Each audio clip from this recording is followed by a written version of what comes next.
سختی کارهای سخت. ایجاد یک کسب و کار وقتی که پاسخهای ساده وجود ندارند. نویسنده بن هاروویتز.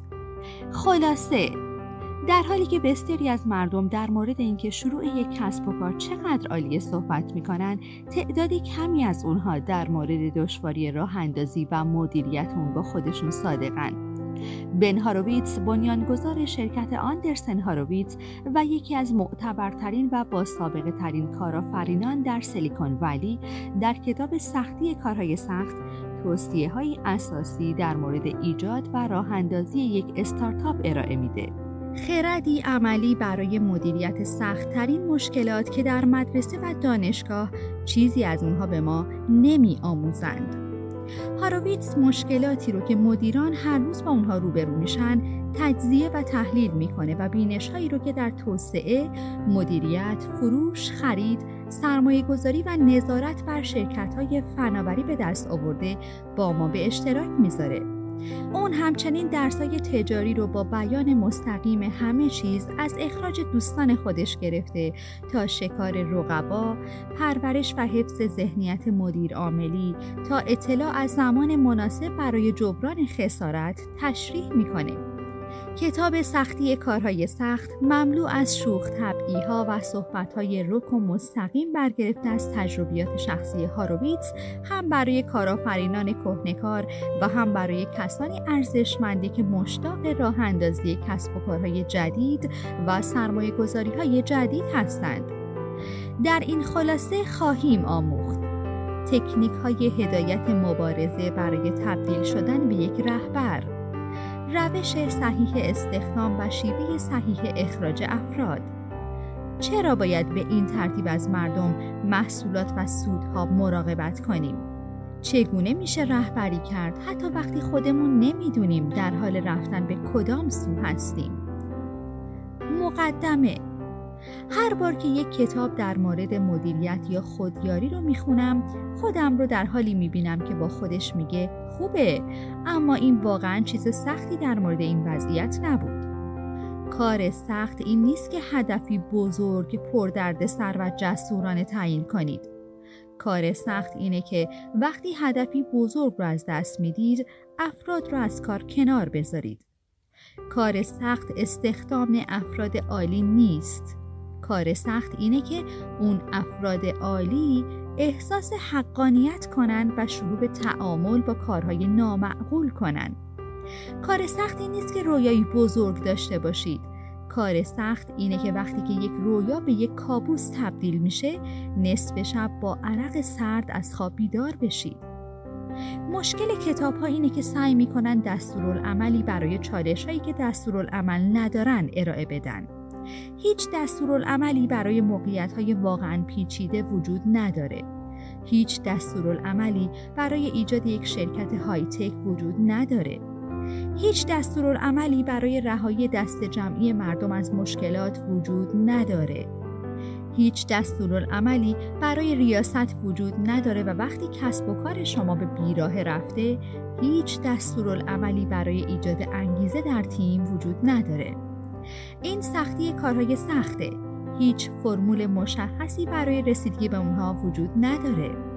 با این وجود توصیه‌ها و تجربیات زیادی وجود داره که میتونه ما رو در کارهای سخت کمک کنه. وقتی همه چیز از هم میپاشه. مردم همیشه میپرسن راز تبدیل شدن به یک مدیر موفق چیه؟ متاسفانه هیچ رازی وجود نداره، اما اگر یک مهارت وجود داشته باشه، توانایی تمرکز و انجام بهترین حرکت ممکن در زمانیه که هیچ حرکت خوبی وجود نداره. مبارزه. هر کارآفرینی شرکتش رو با چشماندازی روشن به سوی موفقیت راه اندازی میکنه. شما یک محیط شگفت‌انگیز ایجاد خواهید کرد و باهوشترین افراد را استخدام خواهید کرد. با هم یک محصول زیبا خواهید ساخت که مشتریان رو خوشحال میکنه و جهان رو کمی بهتر میکنه. این کاملا عالیه. سپس بعد از کار مداوم و شبانه روزی برای تحقق بخشیدن به چشمانداز خودتون از خواب بیدار میشید و متوجه میشید که همه چیز اونطور که برنامه ریزی کردید پیش نرفته و شرکت شما اونطور که برنامه ریزی کردید ظاهر نشده. محصول شما دارای مشکلاتیه که رفع اونها بسیار سخت خواهد بود. بازار اونجایی که قرار بود باشه نیست. کارکنان شما اعتماد به نفس خودشون رو از دست دادن و برخی از اونها کار رو ترک کردن. اما کجا اشتباه کردید؟ وقتی رویاهاتون به کابوس تبدیل میشه، خودتون رو در یک مبارزه و چالش میبینید.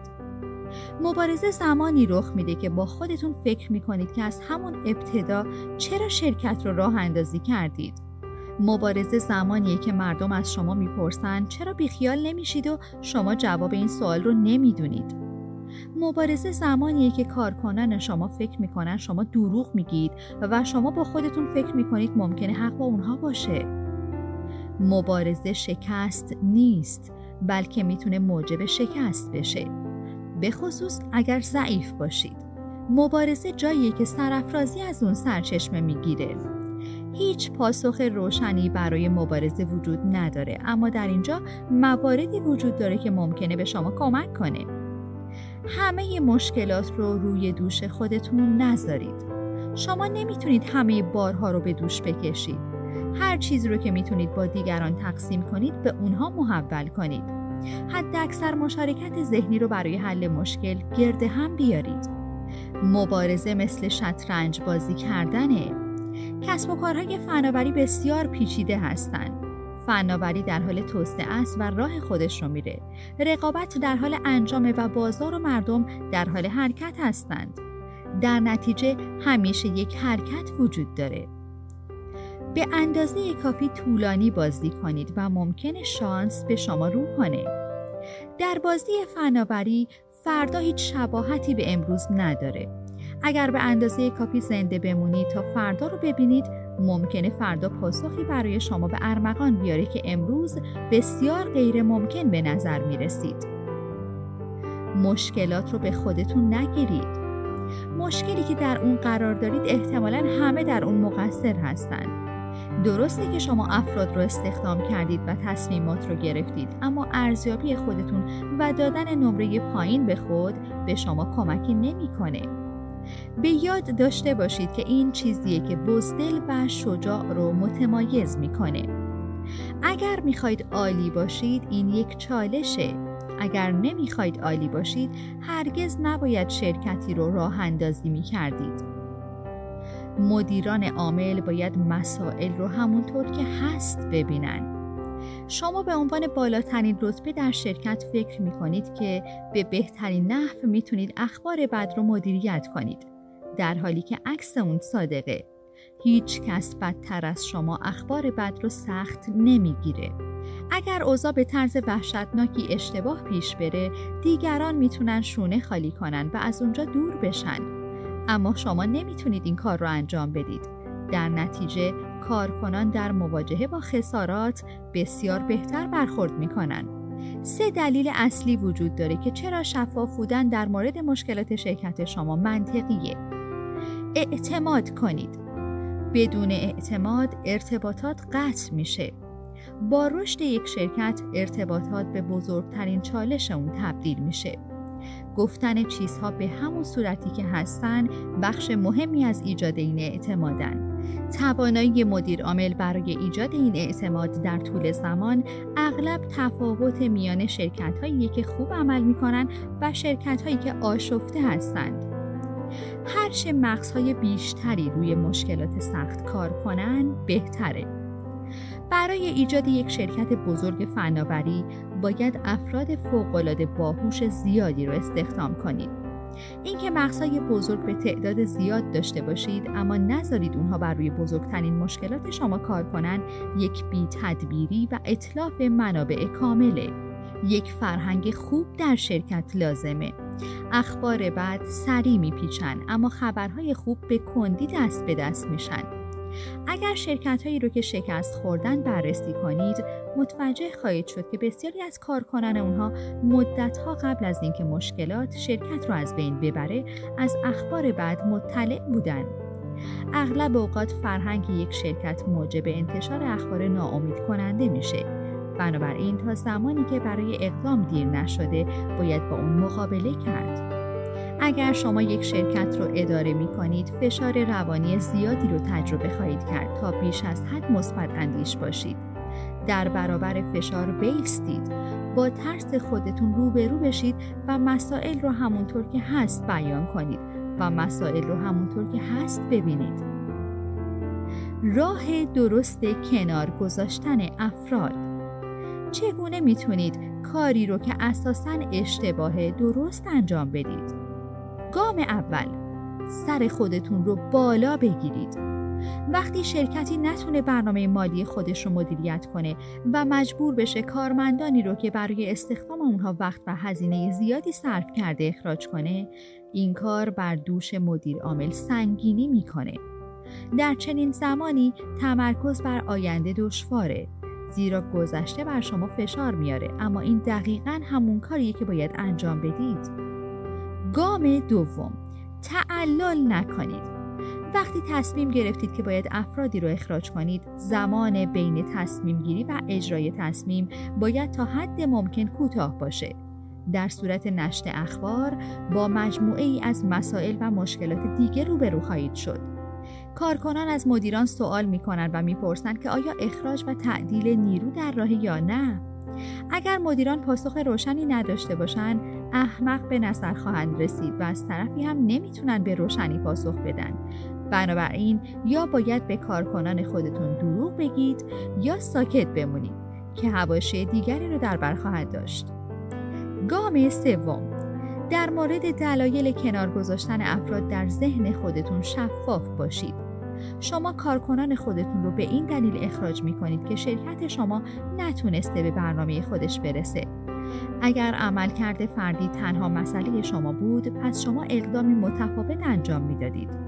این مسئله بسیار مهمه، زیرا پیامی که به شرکت و افراد اخراج شده میدید نباید این باشه که عالی شد، ما در حال راستوریست کردن عملکردها هستیم، بلکه پیام شما باید این باشه: شرکت با شکست مواجه شده و برای پیشرفت و گذر از این مرحله باید برخی افراد عالی رو از دست بدیم. گام چهارم، مدیران خودتون رو آموزش بدید. مهمترین گام در کل این تمرین آموزش تیم مدیریته. آموزش با یک قانون طلایی شروع میشه. مدیران باید افراد خودشون رو اخراج کنن. اما چرا؟ زیرا مردم تک تک روزهایی رو که در شرکت شما کار کردند به یاد نمیارن، اما مطمئناً روزی رو که اونها رو اخراج کردید به یاد خواهند سپرد. اونها تمام جزئیات این اتفاق رو به خاطر خواهند سپرد. شهرت شرکت و مدیران شما بستگی به این داره که سرپا بایستید و با کارمندانی همراه بشید که به شما اعتماد کرده و برای شما زحمت کشیدن. گام پنجم، تمام شرکت رو اصلاح کنید. مدیرعامل قبل از اخراج افراد باید شرکت رو اصلاح کنه. مدیرعامل باید یک پیام کلی ارائه بده که زمینه‌چینی و پوشش مناسب رو برای مدیران فراهم کنه. نقل قول بیل کمبل، مدیرعامل سابق شرکت اینتویت رو در نظر داشته باشید. این پیام برای افرادی که میمونند. افرادی که میمونند به شدت به رفتار شما با همکارانشون اهمیت میدن. گام ششم، قابل رؤیت باشید، حضور داشته باشید. پس از اینکه پیام تعدیل نیرو رو به شرکت خودتون منتقل کردید، دیگه حوصله معاشرت و صحبت با افراد رو ندارید. احتمالاً میخواید به یک بار رفته و مشروب بنوشید. این کار رو نکنید. حضور داشته باشید، قابل رؤیت باشید. کارکنان میخوان شما رو ببینن. اونها میخوان ببینن آیا شما به این واقعه اهمیت میدید یا نه. با افراد خودتون صحبت کنید. بذارید قدردانی شما از تلاش‌هاشون رو ببینند. آماده شدن برای اخراج یک مدیر اجرایی. وقتی یک مدیر اجرایی رو استخدام می‌کنید، تصویر زیبایی از آینده اون در شرکت خودتون براش ترسیم می‌کنید. شما با اشتیاق و پرجنب و جوش توصیف می‌کنید که قبول پیشنهاد شما برای اون چقدر عالی خواهد بود و این کار چقدر بهتر از پیوستن به شرکت‌های دیگه خواهد بود. سپس یک روز متوجه میشید که باید اون رو اخراج کنید. کلید اخراج صحیح یک مدیر اجرایی آماده سازیه. در اینجا یک فرایند 4 مرحله‌ای وجود داره که با این دسته از مدیران عادلانه رفتار میکنه و شرکت شما رو بهبود میبخشه. مرحله 1، علت اصلی رو تجزیه و تحلیل کنید. در این سطح تقریباً هر شرکتی به دنبال مهارت‌های مناسب، انگیزه و سابقه است. بنابراین اولین قدم برای برکناری صحیح یک مدیر اجرایی اینه که بفهمید چرا شخص اشتباهی رو برای شرکت خودتون استخدام کردید. شما ممکنه این کار رو به دلایل مختلفی انجام داده باشید. شما در تعریف موقعیت در همون ابتدا ضعیف کار کردید. شما به جای در نظر گرفتن نقاط قوت به عدم وجود نقاط ضعف نگاه کردید. شما خیلی زود دست به استخدام وسیع زدید. شما برای موقعیت کلی استخدام کردید. مدیر اجرایی شما جاه طلبی اشتباهی داشته. شما نتونستید کارهای اجرایی رو یک دست کنید. هنگامی که مشکل رو شناسایی کردید، اولین گام رو برای پیگیری مراحل بعدی برداشتید. مرحله 2، اطلاع رسانی به هیئت مدیره. شما و هیئت مدیره باید 3 هدف داشته باشید. برای کار دشواری که انجام میدید، حمایت و درک اونها رو به دست بیارید. ابتدا باید مطمئن بشید که اونها علت اصلی و برنامه شما برای رفع مشکلات و اصلاح شرایط رو درک کردن. این به اونها اطمینان میده که شما در آینده مدیرانی رو از خارج از شرکت استخدام و مدیریت میکنید. تایید اونها رو برای تعدیل نیرو بگیرید. این برای مرحله بعدی بسیار مهم خواهد بود، چرا که یافتن شغل جدید برای یک مدیر اجرایی تقریباً 10 برابر بیشتر از مشاغل دیگه طول میکشه. اعتبار و خوشنامی مدیر اجرایی اخراج شده رو حفظ کنید. شکستی که با اون مواجه شدید به احتمال زیاد حاصل نقص در کار تیمی بوده و بهتر اون رو به همین شکل جلوه بدید. شما نمیتونید با کنار گذاشتن کسی که برای شما کار میکرده خودتون رو بی نقص جلوه بدید. یک رویکرد مناسب و دارای بلوغ در قبال این موضوع نسبت به توانایی شما برای مدیر عامل بودن به هیئت مدیره اطمینان خاطر میده. همچنین این کار عادلانه و شایسته است. مرحله 3، آماده سازی برای مکالمه. پس از اطلاع از اشتباه و اطلاع دادن به هیئت مدیره، باید در اسرع وقت به مدیر اجرایی خودتون اطلاع بدید. 3 نکته برای انجام درست این کار به شرح زیره. 1. دلایل رو واضح بیان کنید. شما به این موضوع به مدت طولانی و سخت فکر کردید. اون رو مبهم مطرح نکنید. اونها حق دارن در مورد اون چه شما فکر میکنید رخ داده با اونها شفاف باشید. 2. قاطع صحبت کنید. بحث رو با پایان باز خاتمه ندید. این یک بررسی عملکرد نیست، اخراجه. از کلمات و عباراتی مانند من تصمیم گرفتم به جای فکر میکنم استفاده کنید. 3. شرایط جدایی و بسته حمایتی رو آماده کنید. هنگامی که مدیر اجرایی از تصمیم شما مطلع میشه، دیگه به شرکت و مسائل مربوط به اون اهمیتی نمیده. اون تمرکز زیادی روی خودش و خانواده‌اش خواهد داشت. بنابراین آماده ارائه جزئیات و بسته حمایتی باشید. سرانجام مدیر اجرایی نسبت به چگونگی انتشار اخبار در شرکت و خارج از اون حساس خواهد شد. بهتر اجازه بدید اون خودش تصمیم بگیره. مرحله 4، ارتباط شرکت رو آماده سازی کنید. پس از مطالعه کردن مدیر اجرایی، باید سریعاً شرکت و کارکنان خودتون رو در جریان تغییرات قرار بدید. دستورالعمل صحیح اطلاع رسانی به شرکت: 1. گزارشات مستقیم مدیر اجرایی، زیرا بیشترین تاثیر را خواهد داشت. 2. گزارش سایر اعضای هسته اصلی شرکت شما، زیرا اونها باید به سوالات مربوطه به این تغییر پاسخ بدن. و 3. بقیه اعضای شرکت. همه این ارتباطات باید در یک روز و ترجیحاً در عرض چند ساعت اتفاق بیفته. وقتی شرکت رو به روز می‌کنید، ممکنه نگران تفسیر اخبار از سوی کارکنان باشید و فکر کنید که شرکت در مشکله. سعی نکنید حول چنین واکنشی مانور بدید. وقتی انتظار داشته باشید که کارمندان شما مانند بزرگسالان رفتار کنن، عموماً چنین میکنن. هر مدیر عاملی دوست داره بگه که اون یک شرکت عالی رو اداره میکنه. تشخیص این که آیا این ادعا درسته تا زمانی که شرکت یا مدیر عامل مجبور به انجام کاری واقعاً دشوار نباشند سخته. اخراج یک مدیر آزمون خوبیه. به خوبی از افراد، محصولات و سودها مراقبت کنید. رئیس سابق من، جیم بارکستیل، عاشق گفتن این بود: ما از افراد، محصولات و سودها به خوبی مراقبت می‌کنیم. این جمله ساده‌ایه اما عمیقه. مراقبت از افراد سخت‌ترین کار در بین این 3 مورده و اگر این کار رو نکنید، 2 مورد دیگه اهمیتی نخواهند داشت. مراقبت از مردم به این معنیه که شرکت شما مکان مناسبی برای کاره. با بزرگ شدن سازمان‌ها، کارهای مهم میتونن مورد توجه قرار نگیرند. سخت گوشترین کارگران میتونن دیده نشن و فرایندهای بوروکراتیک میتونن خلاقیت رو از بین ببرن و همه لذت‌ها رو از بین ببرن. مکانی مناسب برای کار. وقتی همه چیز خوب پیش میره، دلایل موندن در یک شرکت بسیاره. مسیر شغلی شما کاملا بازه، زیرا با رشد شرکت بسیاری از مشاغل جذاب به طور طبیعی ظاهر میشن.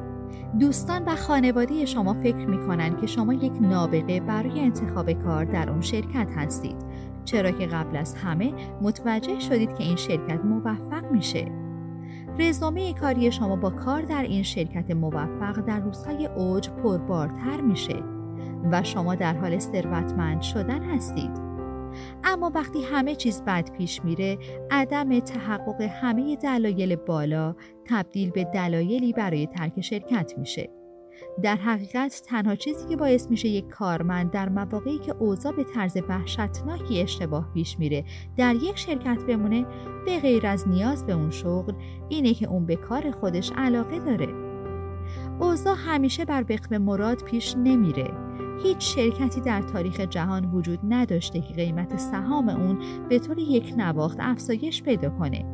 در شرکت‌های بعد وقتی اقتصاد از بین میره، کارکنان نیز از بین میرن. زمانی که همه چیز خوب پیش میره، مهم نیست که یک شرکت خوب باشید. اما زمانی که همه چیز خراب بشه، میتونه تفاوت بین مرگ و زندگی باشه. بنابراین یک شرکت خوب بسازید. چرا استارتاپ ها باید افراد خودشون رو آموزش بدن؟ تقریبا همه کسانی که یک شرکت فناوری تأسیس میکنن میدونن که کارکنان مهمترین دارایی شرکت هستند. استارتاپ هایی که به خوبی اداره میشن تاکید زیادی بر جذب و فرایند مصاحبه به منظور ایجاد پایگاه استعداد خودشون دارن. اما این سرمایه گذاری روی کارکنان اغلب در همین جا متوقف میشه. 4 دلیل اساسی وجود داره که چرا باید افراد خود رو آموزش بدید: بهره بری، مدیریت عملکرد، کیفیت محصول و حفظ کارکنان. اول باید چه کار کرد؟ بهترین نقطه برای شروع موضوعیه که بیشترین ارتباط رو با کارکنان شما داره. دانش و مهارت مورد نیاز اونها برای انجام کار خودشون. من این رو آموزش کاربردی مینامم. آموزش کاربردی میتونه به سادگی مطلع کردن یک کارمند جدید از انتظارات شما و به پیچیدگی یک اردوی چند هفته‌ای برای آموزش نیروهای جدید باشه. دوره‌های آموزشی باید متناسب با هر شغل باشن.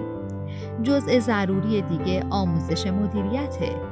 آموزش مدیریت بهترین نقطه برای تنظیم و ارائه انتظارات برای تیم مدیریت شماست. آیا انتظار دارید که اونها جلسات منظم فردی رو با کارکنان خودشون برگزار کنن؟ آیا از اونها انتظار دارید که گزارش عملکرد بدن؟ آیا انتظار دارید اونها افراد خودشون رو آموزش بدن و تربیت کنن؟ آیا انتظار دارید که اونها در مورد اهداف خودشون با تیم خودشون به توافق برسن؟ اگر چنینه، بهتر این انتظارات رو به اونها بگید. هنگامی که انتظارات خودتون رو مشخص کردید، مدیران شما می آموزند که چگونه کارهای مورد انتظار شما رو انجام بدن. پس از اجرای آموزش مدیریت و آموزش کاربردی، فرصت‌های دیگری نیز وجود داره. بهترین افراد خودتون رو انتخاب کنید و اونها رو تشویق کنید تا پیشرفته ترین مهارت‌های خودشون رو به اشتراک بذارن. آموزش در موضوعاتی مانند مذاکره، مصاحبه و امور مالی، صلاحیت و شایستگی شرکت شما رو در این زمینه‌ها افزایش میده و همچنین روحیه کارکنان رو بهبود میبخشه. از قضا بزرگترین مانع برای ایجاد یک برنامه آموزشی این تصوره که اجرای این برنامه زمان زیادی طول میکشه. به خاطر داشته باشید که بهتر از این کار هیچ سرمایه گذاری که بتونید برای افزایش بهره‌وری در شرکت خودتون انجام بدید وجود نداره. استخدام مدیران اجرایی. اگر هرگز یک کار رو انجام ندادید، چگونه میتونید شخص مناسبی رو برای انجام اون استخدام کنید؟ بزرگترین تفاوت بین یک مدیر عامل عالی بودن و یک مدیر کل یا مدیر اجرایی عالی بودن اینه که شما به عنوان یک مدیر کل باید افرادی رو استخدام و مدیریت کنید که در مشاغل خودشون بسیار بیشتر از شما در اون شغل مهارت دارن. در واقع اغلب مجبور خواهید شد افرادی رو استخدام و مدیریت کنید تا کارهایی رو انجام بدن که هرگز انجام ندادید. بنابراین بدون تجربه چگونه میتونید شخص خوبی رو برای این کارها استخدام کنید؟ گام اول، بدونید چی میخواید.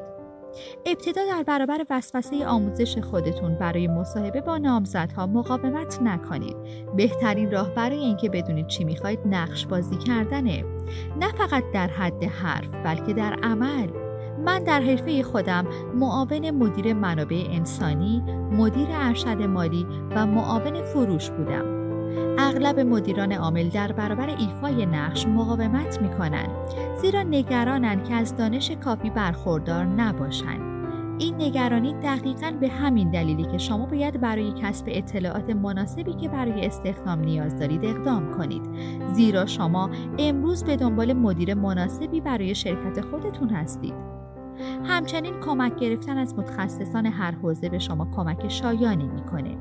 اگر مدیر فروش بزرگی رو میشناسید، ابتدا با وی صحبت کنید و بیاموزید که به نظر وی چه چیزی برای استخدام یک مدیر خوب مهمه.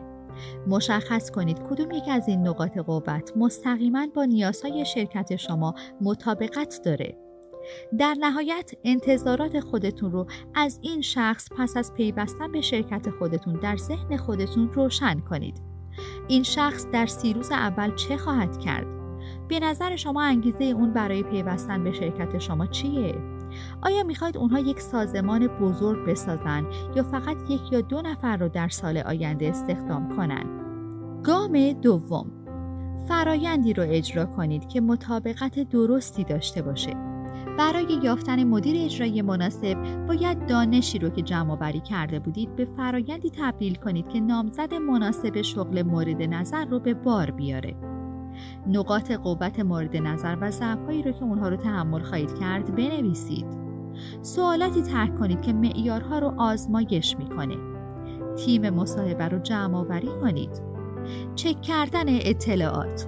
برای نامزدهای نهایی بسیار مهمه که مدیر عامل خودش بررسی‌ها رو انجام بده و در مورد اون شخص از آشنایانی جویا بشه که شخص رو میشناسن اما توسط وی معرفی نشدن. گام سوم، تصمیم نهایی رو به تنهایی بگیرید. با وجود مشارکت افراد زیادی در این فرایند، تصمیم نهایی باید به صورت انفرادی گرفته بشه. فقط مدیر عامل از معیارها، منطق معیارها، همه بازخورد مصاحبه کنندگان و آشنایانشون و غیر آگاهی جامعی داره. تصمیمات جمعی در مورد استخدام مدیران اجرایی کار درستی نیست. نگرانی در مورد مشکل پیش اومده. با رشد یک شرکت تغییر نیز رخ خواهد داد. مهم نیست که چقدر فرهنگ خودتون رو به خوبی تنظیم کرده باشید، روحیه خودتون رو حفظ کرده باشید یا رشد خودتون رو مدیریت کرده باشید. شرکت شما فقط 1000 نفر کارمند داره. با وقتی که 10 نفر در اون کار میکردن دیگه یکسان نخواهد بود. اما این به این معنا نیست که وقتی به 10,000 یا حتی 100,000 کارمند میرسه شرکت شما نمیتونه شرکت خوبی باشه، بلکه فقط متفاوت خواهد بود. خوب بودن شرکت در مقیاس بزرگ به این معنیه که باید بپذیرید که باید متفاوت باشید و باید تغییراتی رو انجام بدید که از خراب شدن چیزها جلوگیری کنید. عناوین و ترفیعات. چرا همه سازمان‌ها در نهایت عناوین شغلی ایجاد می‌کنند و راه مناسب مدیریت اونها چیه؟ 2 عامل مهم وجود داره. کارکنان اونها رو میخوان. در حالی که ممکنه شما قصد داشته باشید برای همیشه در شرکت خودتون کار کنید، حداقل برخی از کارکنان شما باید برای زندگی بعد از شرکت شما نیز برنامه‌ریزی کنند. وقتی مدیر فروش شما برای شغل بعدی خودش مصاحبه میکنه، اون نمیخواد بگه که در طول خدمت خودش علیرغم این واقعیت که مدیریت یک واحد فروش جهانی با صدها کارمند رو بر عهده داشته، صاحب عنوان یا مقام قابل توجهی نشده. در نهایت همه افراد حاضر در شرکت باید بدونن هر کس چه عنوان و وظایفی داره. با رشد تعداد کارکنان در شرکت‌ها قاعدتاً همه یکدیگر رو نمیشناسن. نکته مهم اینه که کارکنان باید بدونن هر فرد چه کاری انجام میده و برای انجام کارهای خودش باید با چه کسانی کار کنن. عناوین شغلی راهکاری عالی برای توصیف نقش‌ها در شرکته. علاوه بر این، مشتریان و شرکای تجاری نیز میتونن از این عناوین استفاده کنن تا بتونن بهترین نحوه همکاری با شرکت شما رو پیدا کنن. آندرسن در مقابل زاکربرگ. عناوین باید چقدر بزرگ باشن؟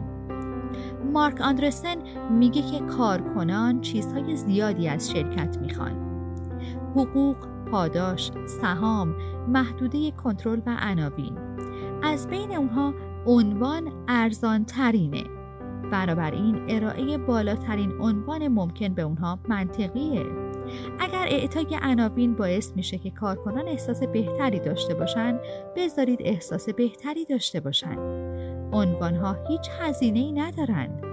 در مقابل مارک زاکربرگ بنیانگذار فیسبوک عمدتاً عناوینی رو که به طور قابل توجهی پایین‌تر از حد استاندارد هستند برای کارکنان جدید به کار میگیره تا تضمین کنه که هر کارمند جدید با ورود به فیسبوک ارتقا پیدا میکنه. به این ترتیب اون از دادن تصادفی عناوین به موقعیت‌های بالاتر به کارکنان جدید نسبت به کارکنان فعلی با عملکرد بهتر اجتناب میکنه. اون همچنین میخواد که عناوین معنادار باشن و نشون دهنده میزان نفوذ و تأثیر فرد در سازمان باشه. در هر یک از این سناریوها شما باید یک فرایند سطح بندی و ارتقای داخلی بسیار منظم داشته باشید. وقتی افراد باهوش کارکنان بدی هستند. در کسب و کار هوش همیشه یک عنصر مهم در هر کارمندیه، زیرا کاری که ما انجام میدیم سخت و پیچیده است و رقبا هم پر از افراد فوق‌العاده باهوش هستند.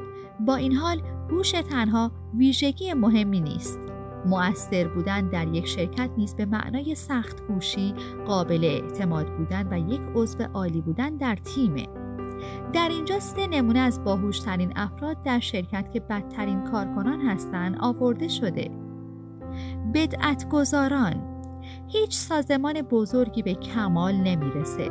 در نتیجه یک شرکت به تعداد زیادی کارمند باهوش و فوق‌العاده با اهمیت نیاز داره که بتونن نقاط ضعف خاص شرکت رو شناسایی کرده و به اون در بهبود اونها کمک کنن. با این حال گاهی اوقات یک کارمند واقعاً باهوش برنامه غیر از بهبود شرکت رو موجب میشه و به جای شناسایی نقاط ضعف به طوری که بتونن اونها رو برطرف کنن، به دنبال ایراداتیه تا پرونده خودش رو بسازه. هرچه کارمند باهوشتر باشه، این نوع رفتارها میتونه مخربتر باشه و اغلب برطرف کردن چنین مواردی بسیار دشواره. غیر قابل اعتمادها. برخی از افراد درخشان میتونن کاملا غیر قابل اعتماد باشن. رفتار دوگانه اغلب یک علت ریشه‌ای جدی داره. این علل از خود تخریبی گرفته تا عادت به استفاده از مواد مخدر متفاوته. یک شرکت حاصل یک کار گروهیه و هر چقدر هم که پتانسیل یک کارمند بالا باشه، نمیتونید از اون بهره لازم رو دریافت کنید مگر اینکه اون کار خودش رو به نحوی انجام بده که بشه به اون اعتماد کرد. نادانها. این نوع خاص از کارکنان باهوش میتونن در هر نقطه از سازمان باشن، اما در سطح اجرایی مخرب‌ترین هستن. هنگامی که از اونها به طور مداوم استفاده بشه، رفتار احمقانه و تندروی اونها میتونه برای شرکت فلج کننده باشه. با رشد یک شرکت بزرگترین چالش اون همیشه ارتباطاته. هماهنگ نگه داشتن تعداد زیادی از افراد در یک شرکت برای اجرای اهداف یکسان هرگز آسون نیست. اگر یکی از کارکنان شما یک نادان و تندرو باشه، تحقق اهداف شما ممکنه غیر ممکن باشه. یک بار از جان مدن، مربی بزرگ فوتبال، پرسیده شد که آیا بازیکنی مانند ترل اونز رو در تیم خودش تحمل میکنه یا خیر. اونز هم یکی از با استعدادترین بازیکنان بود و هم یکی از بزرگترین دردسرسازها. مدن پاسخ داد اگر اتوبوس رو در انتظار همه اعضای تیم نگه دارید، اونقدر دیر خواهد شد که بازی رو از دست خواهید داد. بنابراین نمیتونید این کار رو انجام بدید. اتوبوس باید به موقع حرکت کنه. با این حال گاهی اوقات بازیکنی خواهید داشت که اونقدر خوبه که اتوبوس رو برای اون نگه میدارید. ممکنه با کارمندی مواجه بشید که یکی از ویژگی‌هایی که گفته شد رو داره، اما با این وجود سهم مثبت زیادی در شرکت داره. بنابراین ممکنه تصمیم بگیرید که ویژگی‌های منفی وی رو کاهش داده و اون رو از آلوده کردن فرهنگ کلی شرکت باز دارید. این خوبه، اما به یاد داشته باشید شما فقط میتونید اتوبوس رو برای اون یک نفر خاص نگه دارید. جلسات تک به تک. شاید مهمترین مسئولیت عملیاتی مدیر عامل طراحی و پیاده سازی معماری ارتباطات برای شرکتش باشه. در حالی که طراحی معماری ارتباطی عالی بدون ملاقات‌های یک به یک کاملا امکان پذیره، اما ملاقات‌های تک به تک در بیشتر موارد مکانیزمی عالی برای جریان یافتن اطلاعات و ایده ها در سازمان فراهم میکنه و باید بخشی از طراحی شما باشه. کلید یک جلسه خوب یک به یک اینه که بدونید این جلسه متعلق به کارمنده، نه مدیر. این یک جلسه آزاد برای بررسی همه مسائل فوری، ایده های درخشان و سرخوردگی های مزمن احتمالیه که به طور دقیق در گزارش وضعیت، ایمیل و سایر مکانیزم های کمتر شخصی و صمیمی ذکر نمیشه. در طول جلسه، از اونجا که این جلسه متعلق به کارمنده، مدیر باید 10% صحبت کنه و 90% گوش بده. مدیر باید سعی کنه مسائل کلیدی رو از کارمند بیرون بکشه. هرچند کارمند درونگراتر باشه، این امر اهمیت بیشتری پیدا میکنه. برخی از سوالاتی که در ملاقات‌های تک به تک بسیار مؤثره. مشکل شماره 1 سازمان ما چیه؟ چرا؟ چه چیزی در مورد کار در اینجا جالب نیست؟ چه چیزی رو در مورد محصول شرکت نمیپسندید؟ برنامه‌ریزی فرهنگ خود. وقتی به فرهنگ شرکت اشاره می‌کنم، در مورد طراحی شیوهی صحبت می‌کنم که شما رو از رقبا متمایز می‌کنه. اطمینان حاصل کنید که ارزش‌های حیاتی عملیاتی مانند راضی کردن مشتریان یا تولید محصولات زیبا همچنان پابرجاست. این به شما کمک می‌کنه کارمندانی رو که مناسب مأموریت و اهداف شما هستند شناسایی کنید. هنگامی که شروع به پیاده سازی فرهنگ خودتون میکنید، به خاطر داشته باشید که بیشتر اونچه که به عنوان فرهنگ شرکت شما نامیده میشه بر اساس رفتار شما و رفتار کارکنان شما در طول زمان تکامل پیدا میکنه. در نتیجه شما باید بر تعدادی از نکات فرهنگی تمرکز کنید که بر تعداد زیادی از رفتارها در مدت زمان طولانی تاثیر میذاره. چگونه رهبری کنید حتی وقتی که نمیدونید به کجا میرید؟ سخت ترین مهارتی که به عنوان مدیر عامل آموختم توانایی مدیریت روانی خودم بود. این شخصی ترین و مهمترین نبردیه که هر مدیر عامل با اون روبرو خواهد شد. اولین مشکل اینه که همه با مدیر عامل شدن، مدیر عامل بودن رو یاد میگیرن.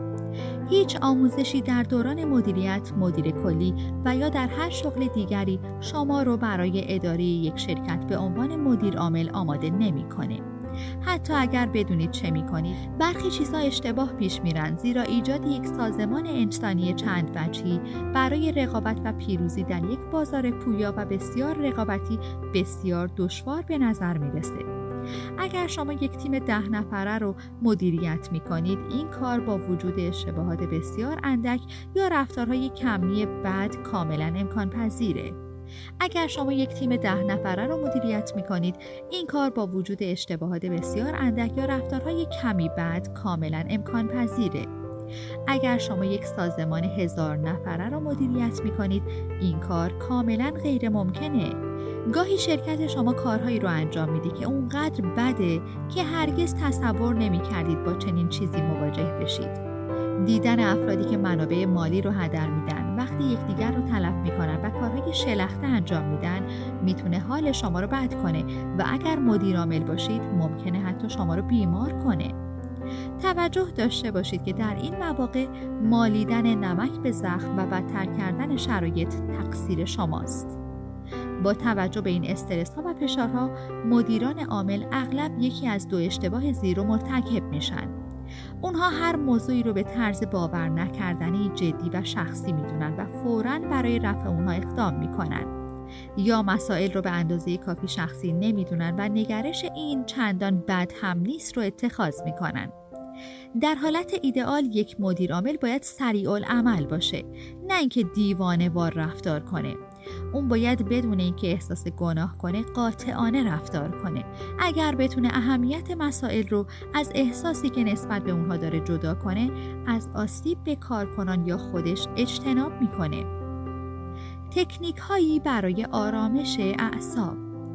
مشکل روانشناسی اینه که هر کسی متفاوته. با توجه به این نکته در اینجا چند تکنیک وجود داره که ممکنه مفید واقع بشه. چند دوست پیدا کنید. اگرچه دریافت توصیه‌های با کیفیت در مورد تصمیمات سختی که میگیرید تقریباً غیر ممکنه، اما از منظر روانشناسی صحبت با افرادی که تصمیمات مشابهی رو اتخاذ کردن بسیار مفیده. مشکل رو از سر خودتون بیرون بیارید و روی کاغذ بنویسید. فرایند نوشتن یک چیز میتونه شما رو از بار روانی اون جدا کنه و شما رو قادر کنه تا منطقی تصمیم بگیرید. روی جاده تمرکز کنید، نه دیوار. اگر روی جاده تمرکز کنید، مسیر رو دنبال خواهید کرد. همیشه 1000 چیز وجود داره که میتونه اشتباه باشه و کشتی شما رو غرق کنه. اگر بیش از حد روی اونا تمرکز کنید، خودتون رو عصبانی کرده و احتمالاً شرکت خودتون رو خراب خواهید کرد. جا نزنید و تسلیم نشید. به عنوان مدیر عامل مواقعی وجود خواهد داشت که تمایل به ترک کار دارید. مدیران عامل بزرگ با این چالش دردناک روبرو هستند. اونها با شب‌های بیخوابی، عرق سرد و اونچه دوست من آلفرد ترانگ، بنیانگذار افسانه‌ای و مدیر عامل شرکت BEA سیستم شکنجه مینامه سر و کار دارند. هر زمان که با یک مدیر عامل موفق ملاقات می‌کنم، از اونها میپرسم که چگونه با این چالش روبرو شدن. مدیر عامل متوسط به حرکات استراتژیک درخشان یا ابتکار و تدبیرهای خودش شم تجاری یا عنوان تعریفات شخصی دیگه اشاره میکنه. اما مدیر عامل بزرگ در پاسخهای خودش به طور قابل ملاحظه‌ای ثابت قدمه. همه اونها این جمله رو میگن: من تسلیم نشدم. همه در زندگی با انتخاب‌های آسون و سخت و درست و اشتباه روبرو هستیم. این تصمیمات هنگام اداره یک شرکت تشدید میشه، زیرا پیامدهای اون 1000 برابر میشه. هر بار که تصمیمی سخت و درست میگیرید، کمی شجاعتر میشید و هر بار که تصمیمی آسون و اشتباه میگیرید، کمی ترسوتر میشید. اگر مدیر عامل هستید، این انتخاب‌ها منجر به یک شرکت شجاع یا ترسو خواهد شد. پیشرفت‌های تکنولوژیکی طی 10 سال گذشته به طور چشمگیری محدودیت مالی برای راه‌اندازی یک شرکت جدید رو کاهش داده، اما همچنان برای ایجاد یک شرکت بزرگ شجاعت زیادی نیازه.